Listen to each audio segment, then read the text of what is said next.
Hello students, कैसे हैं आप सभी। उम्मीद करता हूं सभी स्वस्थ होंगे, मस्त होंगे, आपकी पढ़ाई भी सुचारू रूप से चल रही होगी। प्यारे दोस्तों, सीयूटी 2025 के हिंदी लैंग्वेज में कम से कम रस टॉपिक जो आपका है काव्य शास्त्र से, वहां से कम 2 सवाल पूछा जाता है और 2 सवाल यानी 10 नंबर के, यानी कि बहुत ज्यादा महत्वपूर्ण है हमारे एग्जाम की दृष्टि से। यदि आप लोगों को 250 में 250 नंबर लेना है तो इसको अच्छे से समझना होगा बेटा। देखो, रस से सवाल कैसे आता है जो इस सेशन में बताओ ना, बस वही पढ़ के जाना है आप लोगों को, और कुछ भी इधर उधर कुछ भी नहीं देखना है, ठीक है। पहली बात तो रस का नाम और उसका स्थायी भाव। जैसे आपसे पूछा है श्रृंगार रस का स्थायी भाव बताइए, तुम कहते हो रति या प्रेम। आपसे सीधा सीधा पूछा जाए कि रौद्र रस का स्थायी भाव क्रोध, वीर रस का उत्साह, करुण रस का शोक, ऐसे विभत्स रस का जुगुप्सा, वात्सल रस का वत्सल, भक्ति रस का ईश्वरीय अनुराग, हास्य रस का हास्ययासी, शांत रस का शांत या सम या निर्वेद। इस प्रकार से प्रत्येक रस का नाम और उसका स्थायी भाव याद हो गया ना, बस यही सवाल 100% आएगा। जैसे ये आपका श्रृंगार रस का नाम है और ये आपका उनका स्थायी भाव है। 11 के 11 आप लोगों को ध्यान में रखना है बेटा, और कुछ भी नहीं करना है। और बाई चांस यहां से सवाल बाहर चला गया तो सर जी यहां से नहीं आया तो क्या दिक्कत है यार, मैं हूं ना, मैं बता रहा हूं ना। देखो, आपसे पूछा जाएगा कि रस से संबंधित आपसे ये पूछा जाएगा, ये विभानुभाव व्यभिचारी संयोग रस रस निष्पत्ति, यह सूत्र किसने दिया। विभानुभाव व्यभिचारी संयोग रस रस निष्पत्ति, यह सूत्र किसने दिया। तो आपको याद रखना है भरत मुनि। कब? भरत मुनि का समय क्या है? ईसा पूर्व 2री शताब्दी। क्या लिखा इन्होंने? नाट्यशास्त्र लिखा, और नाट्यशास्त्र में इस सूत्र को लिखा है इन्होंने, है ना।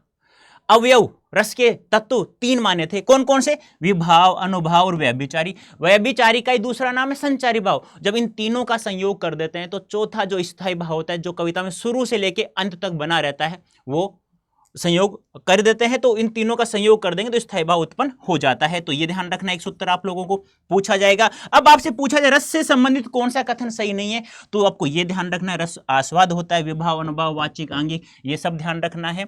रस का स्वरूप पूछे तो रस क्या होता है? सहृदय के हृदय में सत्व गुण के उद्रेक से पश्चात रस का स्वरूप स्पष्ट हो जाता है। रस अखंड होता है, अखंड यानी टुकड़ा नहीं हो सकता, खंड नहीं हो सकता है, ये ध्यान रखना है। रस स्वयं प्रकाशानंद होता है, रस चिन्मय होता है। चिन्मय का तात्पर्य क्या होता है? आत्म स्वरूप से होता है, स्वरूप से होता है। रस लोकोत्तर चमत्कार प्राण होता है, रस ब्रह्मानंद के समान होता है। ये सब चीजें याद रखना। एक छोटा सवाल और आ जाता है आप लोगों से एग्जाम में कि रस का शाब्दिक अर्थ क्या होता है, याद रखना। आनंद होता है। आनंद किसे कहते हैं? किसी भी कहानी, नाटक, उपन्यास आदि को पढ़ते समय, किसी चीज को देखते समय रस की उत्पत्ति हो जाए, आनंद आ जाए, मजा आ जाए, उसी मजा को, आनंद को क्या कहा जाता है बेटा? रस कहा जाता है। तो सवाल कहां से आएगा? क्या तो रस की विशेषता पूछेगा, या रस के अवयव पूछेगा, या रस का नाम और उसका स्थायी भाव। तो 11 रस, उनका स्थायी भाव याद कर लेंगे आप लोग। रस के अवयव भरत मुनि ने 3 माने थे, विभाव, अनुभाव, व्यभिचारी। कैसे याद रखेंगे? विभानुभाव, व्यभिचारी, संयोग रस, रस निष्पत्ति। ये सूत्र कहां दिया? नाट्यशास्त्र में। किसने दिया? भरत मुनि ने दिया। भरत मुनि किस शताब्दी के आचार्य माने जाते हैं? ईसा पूर्व 2री शताब्दी के। याद हो गया। इन तीनों को, विभाव, अनुभाव और व्यभिचारी, जिसका दूसरा नाम क्या है? संचारी भाव, इन तीनों का संयोग कर देंगे तो क्या हो जाएगा? स्थायी भाव उत्पन्न हो जाएगा। तो ऐसे अवयव या तत्व पूछे तो कितने होते हैं? 4। स्थायी भाव, विभाव, अनुभाव और व्यभिचारी, जिसे संचारी भाव के नाम से भी जानते हैं। या विशेषताएं पूछेगा, ये विशेषताएं याद रखनी है आप लोगों को। बस यहां से सवाल, यहां से बाहर चला गया तो फिर क्या करेंगे? रामचंद्र शुक्ल जी की परिभाषा ध्यान रखनी है। अब एक बात ध्यान रखना, अभी मैंने आपको बताया कि स्थायी भाव। अब स्थायी भाव क्या होते हैं बेटा? जैसे रस 11 होते हैं, उन सबके 11 स्थायी भाव होते हैं, बता चुका हूं कैसे ध्यान रखना है। दूसरा है हमारा विभाव। यहां से सवाल आएगा, विभाव कितने प्रकार के होते हैं बेटा? 2 प्रकार के होते हैं। कौन कौन से? एक आलम्बन होता है और दूसरा क्या होता है? उद्दीपन होता है। उद्दीपन, ठीक है, ये ध्यान रखना है। यहां से सवाल आएगा। फिर ये भी 2 प्रकार का होता है, एक विषय होता है। ये याद रखना है, आप लोगों को गलती नहीं करना है बिल्कुल भी। यहां से सवाल नहीं जाएगा, वरना इतना भी नहीं पढ़ो तो इसको भी छोड़ दो, कोई दिक्कत नहीं है, बस इतना ध्यान रखना, आलम्बन और उद्दीपन। नंबर तीसरा कौन सा होता है बेटा? नंबर तीसरा है अनुभाव। अनुभाव कितने प्रकार का होता है? 4 प्रकार का होता है। कौन कौन सा? नंबर 1 आंगिक। आंगिक का दूसरा नाम क्या है? देहिक। देहिक का तीसरा नाम क्या है, बता सकते हो मुझे? आंगिक, देहिक या कायिक, याद रखना। दूसरा कौन सा है बेटा? आहार्य, याद रखना इसको। नंबर तीसरा वाचिक। नंबर चौथा कौन सा है? सात्विक। अब यहां से सवाल आएगा, वहां से नहीं आया ना तो 100% यहां से आएगा। सात्विक अनुभाव कितने प्रकार का होता है? तो आप कहेंगे बेटा 8 प्रकार का होता है। कौन सा? कैसे याद करेंगे? तो याद ही नहीं करना, ऐसे याद करना। 3 तो आदेश ऐसे शुरू होते हैं, 2 वैसे शुरू होते हैं और आरोप लगा दिया जाता है, बस ऐसे ध्यान रखना है। 3 आदेश ऐसे कौन कौन सा? जैसे स्तंभ, श्वेद, स्वरभंग, याद हो गया? 3 के 3 आदेश ऐसे। 2 वैसे कौन कौन से? एक वेवर्ण्य, एक वेपत्थु,